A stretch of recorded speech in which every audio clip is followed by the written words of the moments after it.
नमस्कार, मैं सौरभ गुरु। आज हम कक्षा 6 के क्वेश्चन आंसर कक्षा 6 के अष्टम पाठ के क्वेश्चन आंसर के बारे में जानेंगे, प्रश्न उत्तर के बारे में जानेंगे।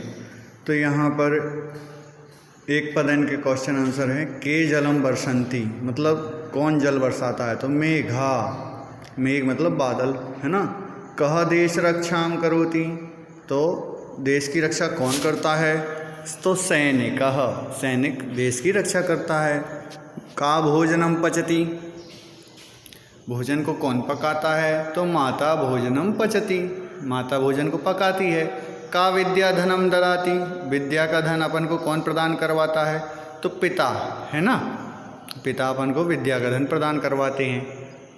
फिर यहाँ पर एक वाक्य में आ गए तो धनम किमर्थम भवति, धन का जो इस्तेमाल होता है तो वो कहाँ पर होता है ना। तो धनम राष्ट्र विकासाय भवति, धन का जो इस्तेमाल होता है वह राष्ट्र के विकास के लिए होता है। माता स्वपुत्रई किम यच्छति, माता पुत्री के लिए अपनी पुत्री के लिए क्या सिखाते हैं। तो माता अपनी पुत्री के लिए सुसंस्कारम यच्छति, तो सुसंस्कार देती हैं है ना। परोपकाराय के फलानि यच्छन्ति, परोपकार के लिए वृक्ष है ना, परोपकार के लिए फल कौन प्रदान करवाता है ना, कौन देता है। तो परोपकार कौन करता है, फल प्रदान करता है परोपकार का। तो वृक्ष, परोपकाराय वृक्षा फलानि यच्छन्ति, वृक्ष फल देता है परोपकार के रूप में है ना। अपन यहाँ पर आ गए तो उचित परिवर्तनेन पूर्यत, उचित परिवर्तनेन है ना। तो परोपकाराय, परोपकारः तो परोपकाराय, जनकः जनकाय, लाभः लाभाय, विकासः विकासाय, परिश्रमः परिश्रमाय। तो ये चतुर्थी विभक्ति में इनको अपन ने यहाँ पर बदल दिया है। धनम धनाय, ज्ञानम ज्ञानाय, फलम फलाय, पुस्तकम पुस्तकाय, स्वास्थ्यम स्वास्थ्याय। फिर इसी प्रकार से बालिका का बालिकायै, ये भी। तो महिला महिलायै, सरला सरलायै, लता लतायै, सुरक्षा सुरक्षायै, वसुधा वसुधायै। तो नदी नद्यै, जननी जनन्यै, सुखी सुखन्यै, पुत्री पुत्र्यै है ना। शालिनी शालिन्यै, नलिनी नलिन्यै। इसी प्रकार से ये प्रथमा विभक्ति को अपन ने चतुर्थी विभक्ति में कन्वर्ट कर दिया है, यहाँ पे बदल दिया है चतुर्थी विभक्ति में है ना। तो यहाँ पे क्या है, बालकाय बालकेभ्य बहुवचनेन परिवर्तनम। अब ये बालकाय चतुर्थी विभक्ति का एक वचन का है, बालकेभ्य ये बहुवचन का है, इसको इसमें बदल दिया। तो पुत्राय पुत्रेभ्यः, विकासाय विकासेभ्यः, परिश्रमाय परिश्रमेभ्यः। तो इसी प्रकार से बदलेंगे। ये बहुवचन में है अपन ने बदला और ये एक वचन का है। अब यहाँ पर आ गए तो उचित मेलनम रिक्त स्थानम पूर्यत, रिक्त स्थानों की पूर्ति करना है। तो मोहना भोजनम ददाति, मोहन भोजन कब करता है ना। तो भिक्षुकाय, किसको देता है, भिक्षुकाय ददाति, मोहन भिक्षुकाय भोजनम ददाति।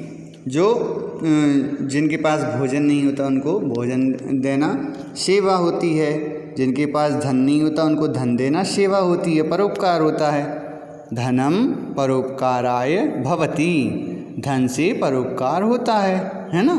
शास्त्रम अस्ति, शास्त्रम अस्ति, तो शास्त्र किसके पास होते हैं, पंडिताय अस्ति, जो शास्त्र का ज्ञान ग्रहण कर लेता है उसको पंडित कहते हैं है ना। तो पंडितों को शास्त्र का ज्ञान होता है। तो पंडिताय भोजनम भवति, भोजन शुद्ध भोजन होता है, उससे क्या होता है। तो स्वास्थ्याय स्वास्थ्याय है ना भवति, भोजन से स्वास्थ्य का, स्वास्थ्य पे अपन को स्वस्थ रखता है भोजन, स्वास्थ्य में लाभ होता है ना। महिला धनम ददाति, अब महिला को अपन धन दे दो तो क्या अमीर महिला को धन दे दो, नहीं। तो क्या है, निर्धनाय, जो निर्धन महिला है उसको धन दे देते हैं। धनम ददाति। इसी प्रकार से प्रदत्त शब्दै रेखांकित शब्दान आधृत्य प्रश्न निर्माणम कुरुत। अब इस प्रकार से अपन को प्रश्न निर्माण करना है। ये यहाँ पे कोष्टक में दिए हैं। तो मेघा जलम यच्छन्ति, हैं बादलों से जल गिरता है ना। मेघ वर्षा करता है, जल गिराता है। तो मेघा किम यच्छन्ति, जल की जगह किम यच्छन्ति, तो मेघा क्या करता है, तो मेघा जल बरसाता है। फिर सूर्य परोपकाराय तपति, सूर्य परोपकार के लिए क्या करता है, तपता है। तो किम, तो यहाँ पे क्या आ जाएगा, का सूर्य परोपकाराय तपति। तो सूर्य किमर्थम, किस के लिए, है ना, तपता है। फिर यहाँ पर माता सर्वेभ्य भोजनम पचति, माता सर्वेभ्य भोजनम पचि, माता सभी के लिए भोजन पकाती हैं। तो यहाँ पे क्या आ जाएगा, केभ्य, सर्वेभ्य लिखा ना, भ्य, तो यहाँ पे केभ्य। फिर यहाँ पे वृक्षा फलानी यच्छन्ति, वृक्ष फलों को देता है ना।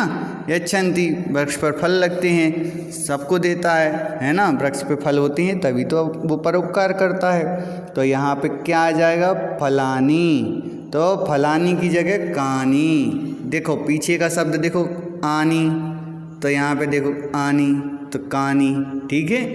इसी प्रकार से यहाँ पर प्रकृति सर्वेभ्य सुखम ददाति। अब आप कहोगे कि यहाँ पे भी, तो ये तो यदि होता सर्वेभ्य तो क्या हो जाता, केभ्य, परंतु प्रकृति है तो प्रकृति का क्या हो जाएगा, तो का, है ना।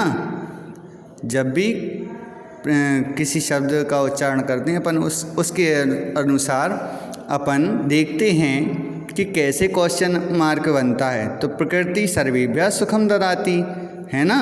तो का सर्वेभ्य सुखम ददाति, कौन सभी को सुख देती है, तो प्रकृति देती है ना।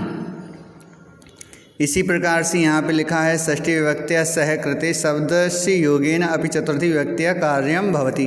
तो ये इसी प्रकार से कार्यम भवति अपन को बताया गया है कि रामस्य कृते, राम ने किया, रामाय, एक वचन बहुवचन, इसी प्रकार से अपन को बताना है। यहाँ पे बालिकाय कृते, तो बालिकायै, वनस्य कृते वनाय, छत्राणाम कृते छत्रेभ्य, महिलानां कृते महिलाभ्य। तो ये इनने क्या कर दिया, कन्वर्ट कर दिया, केभ्य बालिकायै वनायै, छात्रेभ्य महिलाभ्य। तो इसी प्रकार से फिर यहाँ पे ये श्लोक दिए हैं। इस श्लोक में अपन को चतुर्थी विभक्ति देखना है। तो यहाँ पे मैंने कोष्टक लगा दिए हैं। चतुर्थी विभक्ति किस प्रकार से होगी, जब किसी शब्द के पीछे राय, आय, आय तस्मयी, आई की मात्रा जहाँ होती है और आय जहाँ होता है किसी भी शब्द में, वहाँ पर चतुर्थी विभक्ति का उच्चारण होता है। जैसे नागेंद्र हाराय आय, य त्रिलोचनाय, भस्मांग रागाय महेश्वराय, नित्याय शुद्धाय दिगंबराय, तस्मै नकाराय नमः शिवाय। अब यहाँ नमः में नहीं आया है ना, क्योंकि इसमें ना या आय का उच्चारण है ना आई का उच्चारण है ना। फिर इसमें आ गया नमो में, तो नमो में नहीं आया, आई का उच्चारण जहाँ पे है वहाँ पे भी आएगा। तो देखो नमो देव्यै महादेव्यै शिवायै सततं नमः, नमः प्रकृत्यै भद्रायै, नियताः प्रणताः स्मताम्। तो यहाँ पे आई की मात्रा है, तो आय और आई ये कौन सी विभक्ति हो जाएगी, चतुर्थी विभक्ति, ठीक है। चतुर्थी विभक्ति में अब अपन एक और देखते हैं, मंदार माला कलिता। अब माला में आया क्या, नहीं, आय यदि होता तो माला में भी आ जाता। कलिताल कायै कपाल माला शशिशेखराय, दिगंबरायै च दिगंबराय नमः शिवायै च नमः शिवाय। इसी प्रकार से अपन ने चतुर्थी विभक्ति के बारे में जान लिया है आज, है ना। अब अपन और भी पढ़ेंगे। धन्यवाद।